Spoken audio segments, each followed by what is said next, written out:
आपको क्लियर एक बात बता दूं कि बिना एम्बेसी में जाए, बिना वीएफएस में जाए, बिना आपके फिंगरप्रिंट्स हुए आपकी एम्बेसी फीस आपके हाथ से पे होनी चाहिए। इन चीजों के अलावा अगर कोई बंदा आपसे आपका पासपोर्ट लेके रखता है और वो कहता है कि इतने दिन बाद आपका वीजा मिल जाएगा या आपका वीजा स्टैंप होके आ जाएगा, तो बात हमेशा जहन नशीन रखें, ये टोटल 2 नंबरी है। कि आप उनके मुल्क में करने के आए हैं, तब तक आपको वो इमिग्रेशन क्लियर नहीं करने देंगे।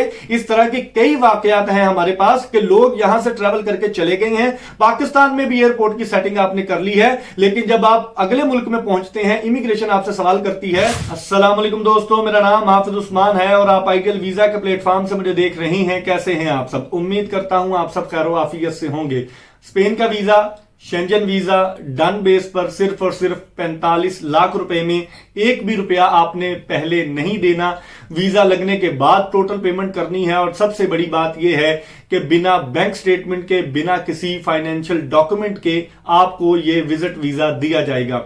ये वो खबर है, ये वो सवाल है जो लोग मुझसे 12 मरतबा पर्सनल में आके पूछ चुके हैं कि सर हमें डन बेस पर वीजा मिल रहा है 45 लाख में, 40 लाख में, फिगर आगे पीछे हो सकती है और इसके साथ साथ कंट्री भी कोई और हो सकता है। स्पेन की जगह जर्मनी, इटली, फ्रांस, बेल्जियम, कोई भी कंट्री हो सकता है। मैं आपको इन जनरल बता रहा हूं कि इस वक्त जो मार्केट में चल रहा है उसके पीछे क्या हकीकत है, क्या राज है, किन लोगों को यह सर्विस, ये ऑफर ले लेनी चाहिए और किन लोगों को इससे परहेज करना चाहिए। सबसे पहले बात करते हैं ये वीजा है क्या, इसकी हैसियत क्या है और ये कैसे आप लोग हासिल कर सकते हैं। पहले बता दूं ये मेरे पास ऑफर नहीं है, मैं आपको इन जनरल इंफॉर्मेशन देने जा रहा हूं और आपको यह भी बताऊंगा कि इसके फवाइद क्या हैं और इसके नुकसानात क्या हैं, दोनों तरह आपको बताऊंगा। सबसे पहले यह बता दूं कि यह मार्केट में जो ऑफर चल रही है उन लोगों के लिए है जो रईसजादे हैं, जिन लोगों के पास पैसा खुला पड़ा हुआ है और वो जल्द अज जल्द बिना डॉक्यूमेंट्स के यूरोप इंटर करना चाहते हैं। जिन एजेंट्स, जिन कंसल्टेंट्स के पास ये वीजाज, ये ऑफर मौजूद है, इनमें मैं 2 नंबर कंसल्टेंट्स और एजेंट्स को बिल्कुल डिस्कस नहीं करूंगा।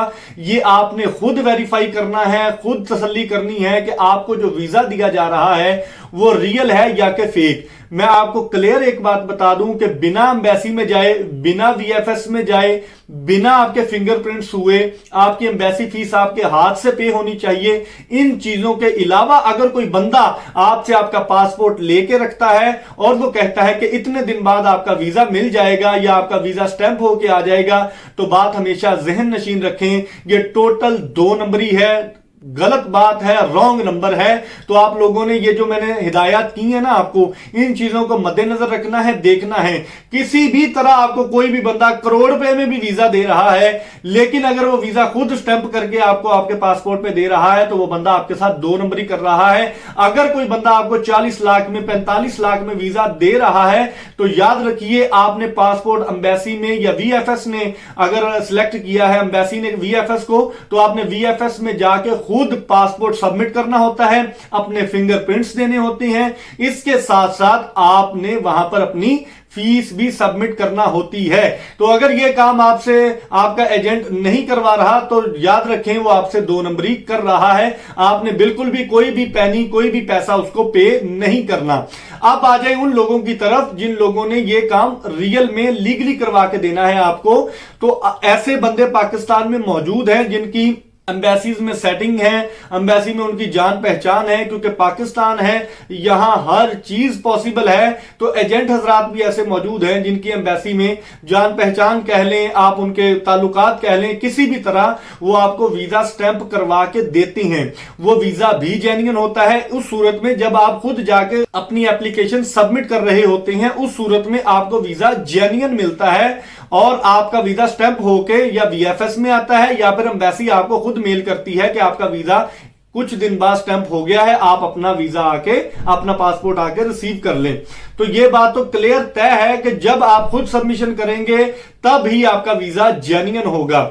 आपने पेमेंट करनी है वीजा लगने के बाद। अब बात करते हैं उन लोगों की कि जिन लोगों को अप्लाई करना चाहिए, जिनको नहीं करना चाहिए। अप्लाई सिर्फ और सिर्फ उन लोगों को करना चाहिए जिनके पास थोड़ी बहुत बोलने की स्किल है, कॉन्फिडेंस है। आप जिस भी एयरपोर्ट से क्रॉस करेंगे, पाकिस्तान से जाएंगे तो भी, आप स्पेन में लैंड कर रही हैं तो भी, आपको इमिग्रेशन क्लियर करनी पड़ेगी, आपको जेन्युइन ट्रैवलर अपने आप को साबित करना पड़ेगा कि आप उनके मुल्क में करने के आए हैं, तब तक आपको वो इमिग्रेशन क्लियर नहीं करने देंगे। इस तरह के कई वाकयात हैं हमारे पास कि लोग यहां से ट्रैवल करके चले गए हैं, पाकिस्तान में भी एयरपोर्ट की सेटिंग आपने कर ली है, लेकिन जब आप अगले मुल्क में पहुंचते हैं, इमिग्रेशन आपसे सवाल करती है आपका विजिट करने का मकसद क्या है, तो आपको क्लियर नहीं होता, आप आए बाएं शाएं करते हैं, उसके बाद आपको एंट्री नहीं दी जाती और एग्जिट की स्टैंप लगा के आपको आपके मुल्क में डिपोर्ट कर दिया जाता है। एक बार तो डिपोर्ट कर दिया जाएगा, उसके बाद दोबारा एंट्री में भी आपको उसी तरह की बल्कि डबल मुश्किलात का सामना करना पड़ सकता है। तो वो लोग ये वीजा लें, ये ऑफर अवेल करें जिन लोगों के पास या तो थोड़ी बहुत ट्रैवल हिस्ट्री हो, छोटे मोटे कंट्रीज, चाहे आपने सऊदी अरेबिया ही क्यों नहीं विजिट किया, उम्रे पर ही क्यों नहीं गए, इस तरह के एक दो कंट्रीज आपने विजिट किए हैं, ताकि आपको एयरपोर्ट का नॉलेज हो थोड़ा सा कि कैसे इमिग्रेशन क्लियर करते हैं, कैसे पास करते हैं। जो लोग ये ऑफर अवेल करना चाहते हैं वो लोग बिल्कुल किसी भी एजेंट से, किसी भी कंसल्टेंट से, अगर वो आपको इस तरह की ऑफर कर रहा है, आपको मैंने तरीकाकार बता दिया है, अगर तो आप खुद जाके एम्बेसी में या वीएफएस में या बीएलएस में, जैसे इटली की एप्लीकेशन बीएलएस में होगी, या किसी भी ओरिजिनल ऑथेंटिक थर्ड पार्टी के ऑफिस में जाके खुद फिंगरप्रिंट्स देंगे, खुद अपनी एप्लीकेशन सबमिट करेंगे, अपनी वीजा फीस सबमिट करेंगे, तो आपका वीजा जेन्युइन होने के 100% चांसेस हैं। अदरवाइज आपने वीजा एम्बेसी से नहीं कलेक्ट किया, आपने अपना पासपोर्ट एम्बेसी से नहीं वापस लिया और आपको आपका एजेंट वापस लेके दे रहा है, तो भी इसमें 2 नंबरी के इम्कानात मौजूद हैं।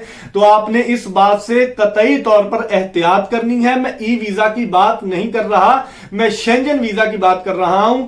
आपने इसमें एहतियात बरतनी है। अगर आपके पास पैसे मौजूद हैं और आप शॉर्टकट अपनाना चाहते हैं और आप जल्दी में यूरोप मूव करना चाहते हैं, तो ये ऑफर आपके लिए मार्केट में मौजूद है। मैं फिर बता रहा हूं, हमारे पास नहीं है। जो मार्केट में ऑफर्स चल रही हैं, मैं उसके बिहाफ पे बात कर रहा हूं कि आपको जब ये वीजा दिया जाता है, आप एम्बेसी से खुद कलेक्ट कर रहे हो, आप एम्बेसी से कलेक्ट करें, उसके बाद अपनी एक भी पैसा पहले नहीं देना, क्योंकि आपका रिस्क 100% है। बिना डॉक्यूमेंट के, बिना बैंक स्टेटमेंट के, बिना फाइनेंशियल डॉक्यूमेंट के आपका वीजा अप्रूव होने का चांस ही नहीं होता। लेकिन पाकिस्तान है, मैं पहले बता चुका हूं, हर चीज पॉसिबल है।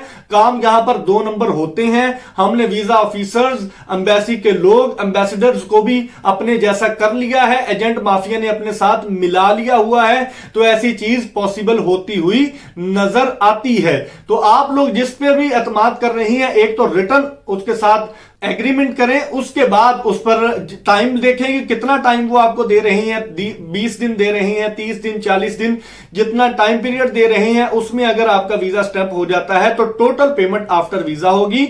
और अगर वीजे की वजह से आपको एयरपोर्ट से रोका जाता है कि आपका वीजा जाली है, 2 नंबर है, तो यह बात भी आपने एग्रीमेंट में पहले लिखनी है। लेकिन उसके इम्कानात बिल्कुल जीरो हो जाते हैं जब आप एम्बेसी से खुद अपना पासपोर्ट कलेक्ट कर रहे होते हैं। आप अगले एयरपोर्ट पर पहुंच जाएं, आपसे इमिग्रेशन जो सवाल करेगी, सबसे पहला सवाल होगा कि आप हमारे मुल्क में करने क्या आए हैं। तो आप उनको बताएंगे कि आप क्या करने आए हैं। आपने यही बताना है कि मैं ट्रैवलर हूं, मैं ट्रैवलिंग की नीयत से आया हूं। आपको उस मुल्क के, मिसाल के तौर पर स्पेन में जा रही हैं, तो आपको 2 से 3 शहरों के नाम पता होने चाहिए और उसकी जो फेवरेट प्लेसेस हैं, जो मशहूर है पूरी दुनिया में, वो प्लेसेस का आपको पता होना चाहिए। बार्सिलोना का आपको पता होना चाहिए, ताकि इमिग्रेशन ऑफिसर कायल हो सके कि आप जेन्युइन ट्रैवलर हैं। एयरपोर्ट से बाहर निकल आए, उसके बाद आप जहां जाना चाहें, आप पूरे शेंजन जोन में ट्रैवल कर सकते हैं। तो मैं उम्मीद करता हूं आपको सारी बातों की समझ आ गई होगी।